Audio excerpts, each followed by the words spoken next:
The Sound of Music for me was a big part of my childhood and certainly a huge part of my introduction to musical theater history. I think for so many people, this has a place in our hearts and in our minds, and there's lots of challenges and expectations with this production that you can either lean into or lean against. And I think we're leaning against more than we are leaning into the expectations of this production. We've been saying it's not your mama's Sound of Music, so.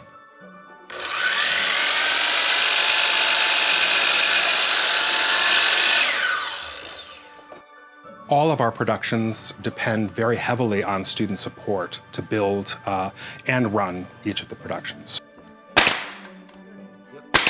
Students are involved in every aspect of the sewing, the mending, the alterations, the fitting process, all the way right down to the dress rehearsal and strike of our productions. So students are very, very important to the creation and the process of the clothes for The Sound of Music.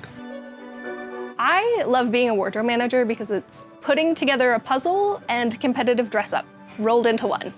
As the wardrobe manager for Sound of Music, there's approximately 100 looks, which break down into 1,000 or so pieces. And so one of the big challenges is putting all those pieces where they need to be, making sure they're put on in time and the final look is completed. Outside of that, it's organization and people skills and laundry. Maria, it's only here in the Abbey. There's a rule about singing. Oh, that's the hardest rule of all for me. This is not my first lead role, so luckily it's not like just being tossed into the waves just yet.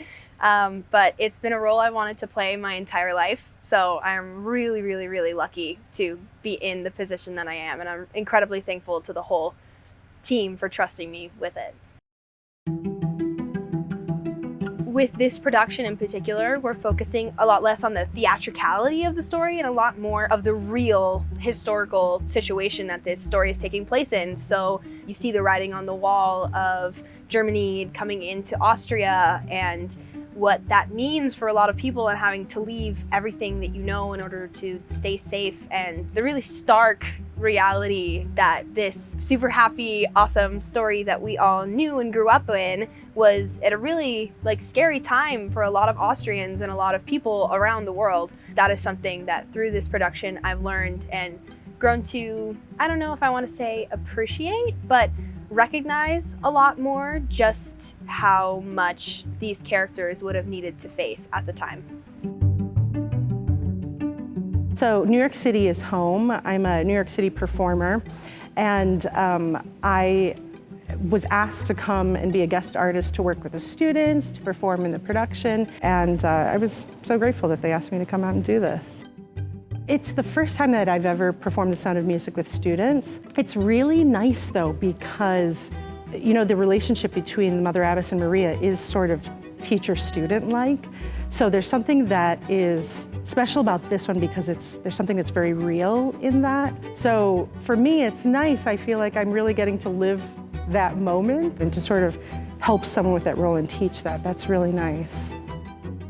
I love nature, so one of the inspiration for the show was the mountain that I see from my kitchen window every morning, so I brought them to the show, so hopefully you will see them and their reflection. We decided to have a minimal approach for the set, so there's no much interior design elements for the set, mostly the theatrical gesture of the mountains and the reflection. We have mountain, hills, and river. We're doing the concert version for the show, so we will have all the orchestra on a stage. And I hope when the audience, they come to the show, they will see the hills are alive with the Sound of Music and they can feel it and enjoy it. The Sound of Music is almost a straight play with music. Right? There's a lot of what you would see in just a play without music. But then when the characters express themselves through music, I think the audience is able to perceive a real connection to what's happening inside them. It's like we understand where that music came from because it had to come. And I think for those that would possibly not know the Sound of Music, I envy you. And I think for those folk, I would just want to say, hey, this is based on a true story, and I would bet that you're going to be able to make some connection to your own life. You'll recognize yourself, I think, in this story.